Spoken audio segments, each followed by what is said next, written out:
Paper leak से शुरू हुआ हंगामा अब पैलेट गन तक पहुंच गया है और शिक्षा मंत्री के बाद अब सवाल गृह मंत्री पर भी उठने लगे हैं। धर्मेंद्र प्रधान के इस्तीफे से शुरू हुई लड़ाई अब अमित शाह के इस्तीफे की मांग तक पहुंच गई है। हंगामा इडियट शब्द से शुरू हुआ था, पर शाम होते होते राहुल गांधी ने हेडलाइन ये बना दी कि अमित शाह के इस्तीफे से कम कुछ भी मंजूर नहीं है।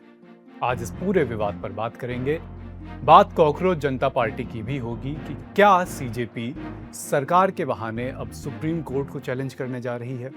क्या अगली लड़ाई सीजेपी बनाम सुप्रीम कोर्ट होगी। दिन की बाकी खबरों पर भी बारी बारी नजर डालेंगे। नमस्ते और स्वागत, मैं हूं अभिषेक और आप देखना शुरू कर चुके हैं लल्लन टॉप शो।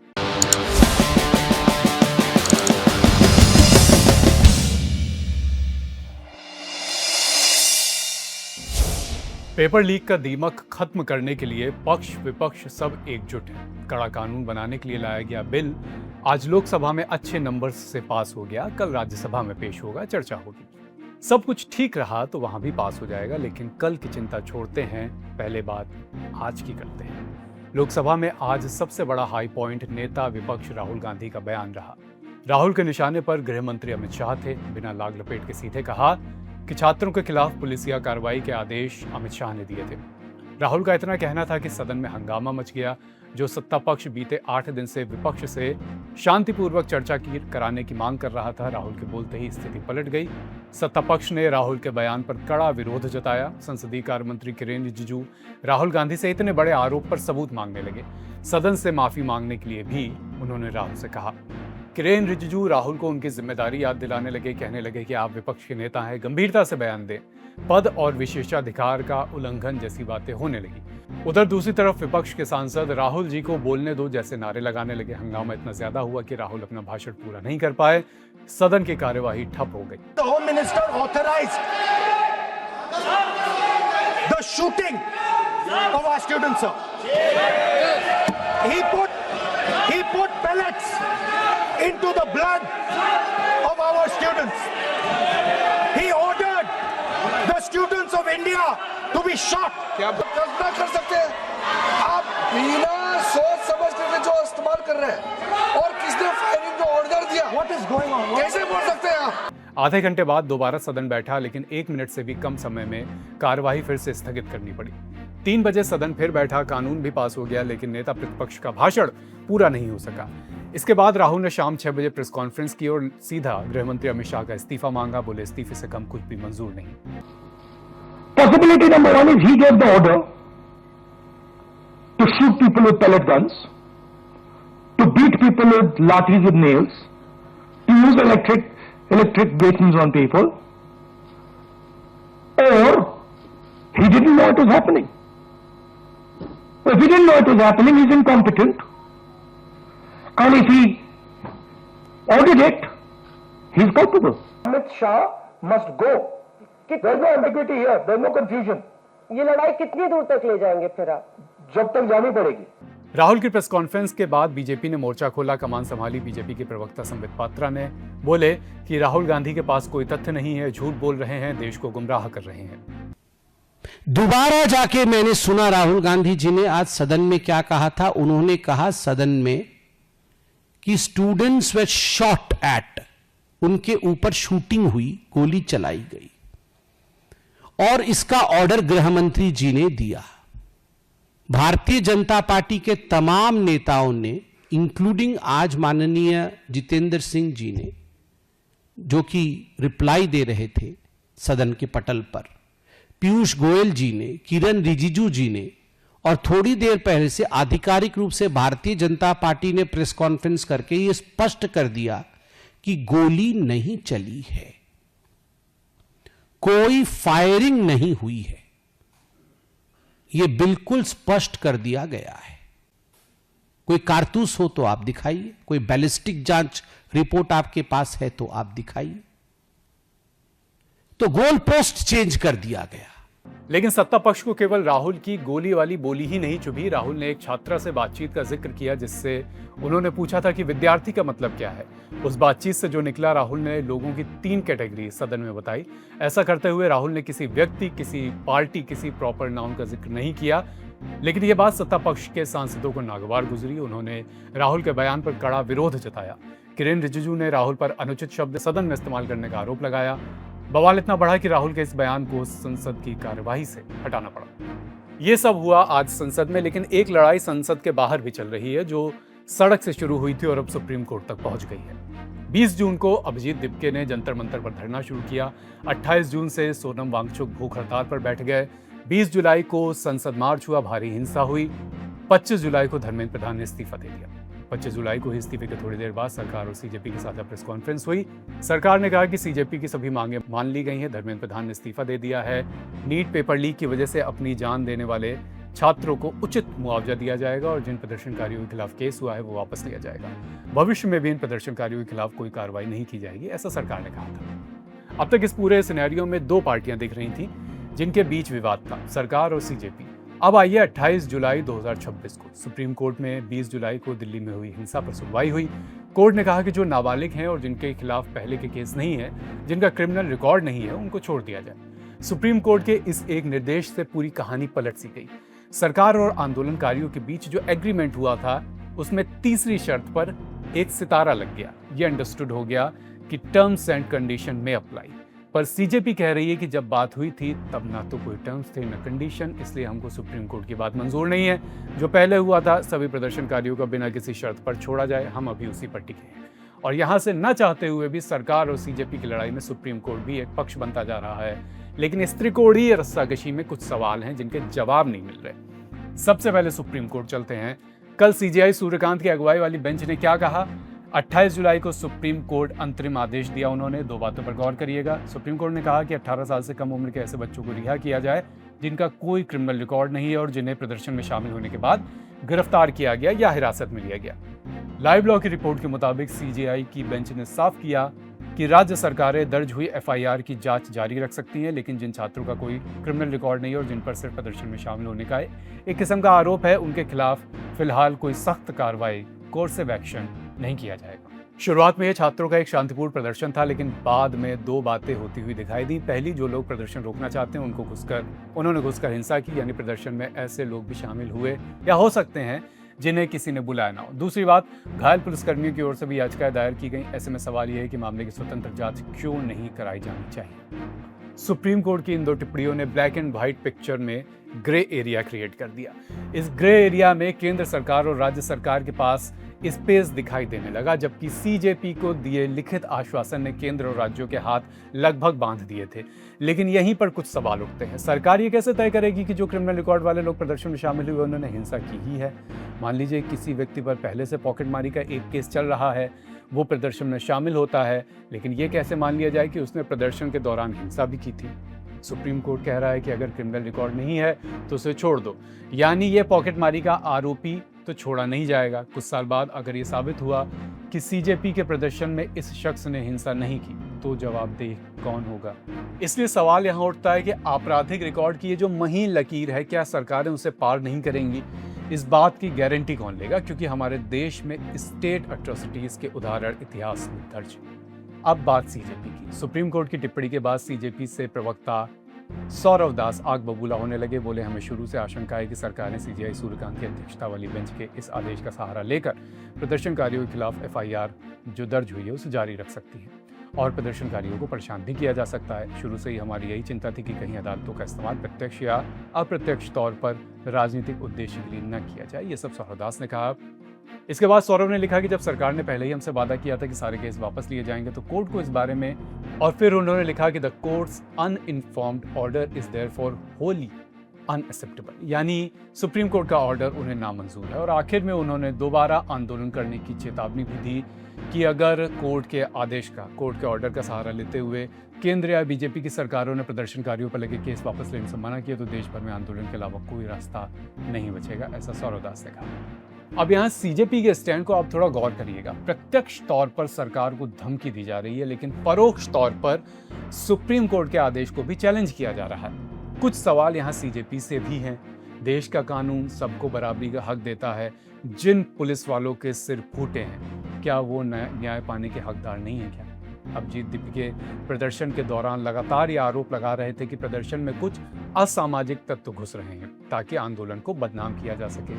अगर असामाजिक तत्व वाकई में प्रदर्शन में शामिल हुए, उन्होंने पुलिस पर हमला किया, कानून तोड़ा, तो ऐसे आरोपियों को कानून के तहत सजा क्यों नहीं मिलनी चाहिए? अगर सुप्रीम कोर्ट निष्पक्ष जांच की बात कर रहा है तो इसमें हर्ज किस बात का है? कानून तो सबके लिए बराबर है। यहाँ दो सवाल फिर उठते हैं। सारी लड़ाई इस बात की है कि जिन प्रदर्शनकारियों पर एफआईआर हुई है, सबकी एफआईआर वापस लेके जाए। पर क्या एफआईआर वापस ली जा सकती है? कानून में केस खत्म करने के लिए क्या प्रावधान है? एफआईआर वापस होना और गिरफ्तारी नहीं करना और जांच करना, ये तीनों अलग विषय हैं। और कानून के अनुसार अगर कोई एक एफआईआर दर्ज हो जाती है तो उसको वापस करने के दो तरीके हैं। पहला कि पुलिस क्लोजर रिपोर्ट फाइल करे और ट्रायल कोर्ट उसको एक्सेप्ट करके उस एफआईआर को खत्म कर दे। और दूसरा कि अगर 482 पुराने कानून के तहत हाई कोर्ट में जाकर के उस एफआईआर को रद्द कराई जाए और वो हर एक्यूज्ड को अलग तरीके से जाना पड़ेगा। ऐसा नहीं कि सामूहिक तौर पर हो जाए। लेकिन सुप्रीम कोर्ट के जो फैसले होते हैं, देश के कानून होते हैं, तो अगर यहाँ पर सारी एफआईआर के विवरण लाए जाएं और उन एफआईआर के आधार पर बताया जाए कि ये लोग नाबालिग थे, इन लोगों के खिलाफ किसी तरीके के आपराधिक सबूत नहीं हैं और ये लोग हैं जिनको अपराधी बैकग्राउंड का बताया जा रहा है, तो उसके अनुसार अगर सुप्रीम कोर्ट कोई ऑर्डर दे तो पूरे देश के सभी राज्यों में उसका पालन किया जा सकता है। आपने सुना कि विराग गुप्ता यहाँ एक महत्वपूर्ण बात उठाते हैं। वो कहते हैं कि अगर जेल में बंद प्रदर्शनकारियों को छोड़ा जाता है तो बात आगे भी बढ़ेगी। जिनको छोड़ा जाएगा वो कोर्ट में पुलिस की कार्रवाई को चैलेंज करते हुए मुआवजे की मांग भी कर सकते हैं। ऐसी स्थिति में सरकार क्या करेगी? पर सबसे बड़ा सवाल ये भी है कि अगर सीजेपी सुप्रीम कोर्ट का विरोध करती है तो क्या ये कंटेम्प्ट ऑफ कोर्ट नहीं होगा? क्या सीजेपी सरकार की तरह सुप्रीम कोर्ट के खिलाफ भी मोर्चा खोलने की तैयारी कर रही है या कर सकती है? आंदोलन की शुरुआत ही सुप्रीम कोर्ट के जजों की टिप्पणी और सुप्रीम कोर्ट से जुड़ी हुई बातों पर हुई थी और इसमें 4 बातों को समझना जरूरी है। पहला कि सीजेपी एक रजिस्टर्ड ऑर्गेनाइजेशन नहीं है और उनके सदस्यों की कोई लिस्ट नहीं है, तो उसमें से किन लोगों को वैलिड माना जाए आंदोलनकारी, किनको नहीं माना जाए, ये पहला सवाल है। दूसरा, उनका खुद का कहना था कि आंदोलन में आपराधिक प्रवृत्ति के लोगों को सरकार घुसेड़ रही है या वो शामिल हो रहे हैं, तो उन लोगों को कैसे बचाव किया जा सकता है जिन लोगों ने हिंसा की है और जिनका कि उसमें रिकॉर्ड आया है।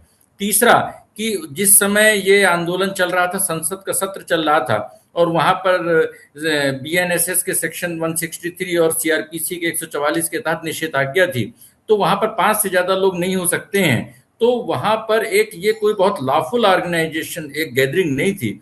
और उसके बाद अगर पुलिस ने जो भी कार्रवाई की है तो उसमें जिन लोगों ने पुलिस वालों से मारपीट की, जिन लोगों ने सार्वजनिक संपत्ति के साथ तोड़फोड़ किया, जिन्होंने पत्रकारों के साथ दुर्व्यवहार किया, तो उसका बचाव तो सीजेपी भी नहीं कर सकती है। और वो संविधान की जब बात करते हैं तो संविधान में 2 बातें आती हैं, रूल ऑफ लॉ और समानता। तो रूल ऑफ लॉ का मतलब ये है कि कानूनी प्रक्रिया के अनुसार जो सही तरीका होना चाहिए वो सही तरीका अगर अपनाएंगे नहीं तो ये एक अराजकता की स्थिति होगी कि जो दबाव बना ले उसकी बात मानी जाएगी, जो दबाव नहीं बनाए उसकी बात नहीं मानी जाएगी।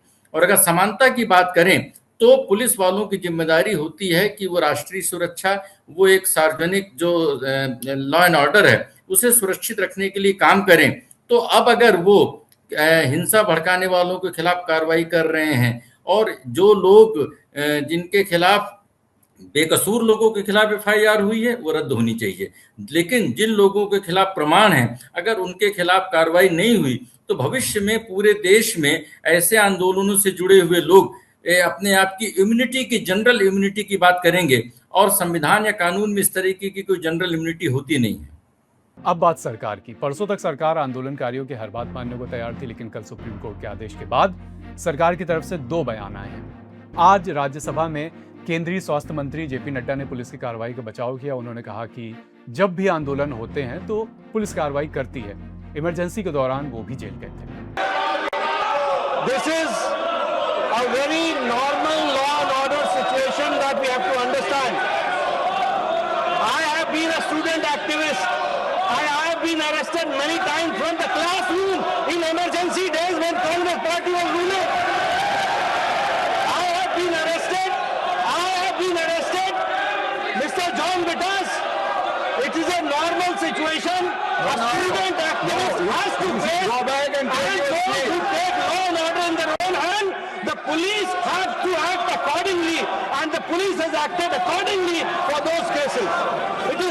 They are trying to sensationalize. It is a normal law and order activity which the police undertakes, and any student activist who wants to do activism should face this. Even I have faced not once, many times.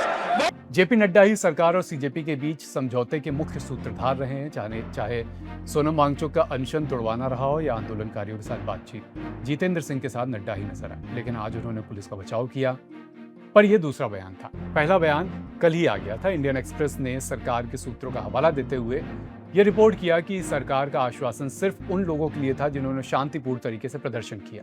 यह आश्वासन उन असामाजिक तत्वों पर लागू नहीं होता जो कथित तौर पर प्रदर्शन में घुस गए थे। रिपोर्ट में एक वरिष्ठ केंद्रीय मंत्री के हवाले से यह भी लिखा गया कि सीजेपी और सरकार के बीच जो सहमति बनी थी उसकी जानकारी 25 जुलाई को हुई प्रेस कॉन्फ्रेंस में दी गई थी। तब स्वास्थ्य मंत्री जेपी नड्डा ने सरकार का आश्वासन बहुत सोच समझ कर रखा था। उन्होंने साफ कहा था कि प्रदर्शनकारियों और आयोजकों पर कोई मामला दर्ज नहीं किया जाएगा, लेकिन जिन लोगों ने हिंसा की है, जिनका आपराधिक रिकॉर्ड रहा है, उनके खिलाफ कानून के मुताबिक कार्रवाई होनी चाहिए। यानी सरकार को भी संबल मिल रहा है और आने वाले समय में सुप्रीम कोर्ट के आदेश का हवाला देकर प्रदर्शन के दौरान हिंसा करने वाले लोगों पर सख्ती हो भी सकती है। इस मामले में और भी जो अपडेट आएंगे हम आप तक पहुंचाते रहेंगे। फिलहाल बड़ी खबर यहीं तक, अब सुर्खियां। पहली सुर्खी, पुलिस की बैरिकेडिंग हटाते, उनसे दो दो हाथ करते ये किसान भोपाल पहुंच गए। मार्च निकाला संयुक्त किसान मोर्चा ने, मांग रखी कि मध्य प्रदेश में मूंग की खरीद 100% एमएसपी पर हो, उचित कीमत पर खाद मिले और ई टोकन व्यवस्था का समाधान जल्दी हो। जब तक मांग पूरी नहीं हो जाती आंदोलन जारी रहने की बात कही। किसान अपना बोरिया बिस्तर दाना पानी साथ लेकर आए हैं। तैयारी थी कि कृषि मंत्री शिवराज सिंह चौहान के घर का घेराव किया जाए और उसके बाद ये तस्वीरें आई। मध्य प्रदेश सरकार के मंत्री समूह की किसान प्रतिनिधियों के साथ मंत्रालय में बैठक हुई। मुख्यमंत्री डॉक्टर मोहन यादव के कहने पर किसानों के साथ चर्चा के लिए मंत्री समूह बना। इसमें शामिल कौन कौन था? कृषि मंत्री इंदल सिंह कंसाना, सहकारिता मंत्री विश्वास सारंग और पिछड़ा वर्ग कल्याण राज्य मंत्री कृष्णा गौर। इस समूह ने किसानों के प्रतिनिधियों के समूह के साथ बैठक की। कोई फैसला आने की खबर अभी तक नहीं आई है। इससे पहले कृषि मंत्री इंदल सिंह कंसाना ने कल रात किसान प्रतिनिधियों से मुलाकात की, लेकिन तब नतीजा सिफर रहा। देश के कुल मूंग उत्पादन का लगभग 40% हिस्सा मध्य प्रदेश से आता है। राजधानी में इतनी बड़ी संख्या में किसानों की मौजूदगी राज्य सरकार के लिए बड़ी राजनीतिक चुनौती बने, तो पार पाने के लिए राज्य सरकार ने केंद्र सरकार को एक चिट्ठी भी लिखी, जिसमें केंद्र से खरीद का लक्ष्य बढ़ाकर 8 लाख मीट्रिक टन करने की मांग की है, ताकि ज्यादा से ज्यादा किसानों को न्यूनतम समर्थन मूल्य यानी एमएसपी का लाभ मिल सके। अब तक 4,19,000 मीट्रिक टन मूंग की खरीद ही हो चुकी है। कॉमनवेल्थ गेम्स में भारतीय खिलाड़ियों का लगातार अच्छा प्रदर्शन जारी है। आज भारत के long distance runner Gulveer Singh ने इतिहास रचा। 10,000 मीटर में सिल्वर मेडल उन्होंने जीता। इस इवेंट में भारत का यह पहला मेडल है। गुलवीर इस समय भारत में 3,000 मीटर, 5,000 मीटर और 10,000 मीटर में नेशनल रिकॉर्ड होल्डर हैं। गोल्ड ऑस्ट्रेलिया के नाम रहा। 1986 के बाद यह पहली दफा है जब इस इवेंट में कोई अफ्रीकन खिलाड़ी पोडियम पर नहीं था। कॉमनवेल्थ गेम्स में इस दफा भारत ने अब तक कुल 12 मेडल जीत लिए हैं, 2 गोल्ड, 7 सिल्वर और 3 ब्रॉन्ज, और इसके साथ भारत टैली में नंबर 9 पर है। तीसरी सुर्खी, 11 साल पुराने कोल ब्लॉक आवंटन मामले में पूर्व प्रधानमंत्री मनमोहन सिंह को क्लीन चिट मिल गई। सुप्रीम कोर्ट का यह फैसला मनमोहन सिंह के निधन के 2 साल बाद आया है। कोर्ट ने विशेष अदालत का समन रद्द कर दिया और सीबीआई की क्लोजर रिपोर्ट स्वीकार कर ली है। मामला ओडिशा की तलाबीरा कोयला खदान के आवंटन से जुड़ा हुआ है। आरोप लगाया गया था कि 2004 से 5 के बीच कोयला ब्लॉक्स को मनमाने और पारदर्शिता को अनदेखा करते हुए प्राइवेट कंपनियों को आवंटित किया गया था। सियासी हलकों से लेकर मीडिया तक इस मामले पर इतना हंगामा हुआ कि आरोपों की जांच तत्कालीन प्रधानमंत्री मनमोहन सिंह तक भी पहुंच गई थी। हालांकि मनमोहन सिंह के खिलाफ कोई बड़ा सबूत नहीं था। 2014 में सीबीआई ने उनके खिलाफ केस बंद करने के लिए 2 बार क्लोजर रिपोर्ट दाखिल की थी, लेकिन 2015 में ट्रायल कोर्ट ने रिपोर्ट को खारिज करते हुए मनमोहन सिंह को समन जारी कर दिया था। इसके बाद पूर्व पीएम ने सुप्रीम कोर्ट का दरवाजा खटखटाया था और अब ये फैसला हमारे सामने है। आज का लल्लन टॉप शो यहीं समाप्त होता है। अपना और अपनों का ख्याल रखिए। लल्लन टॉप देखते रहिए। शुक्रिया, शुभ रात्रि।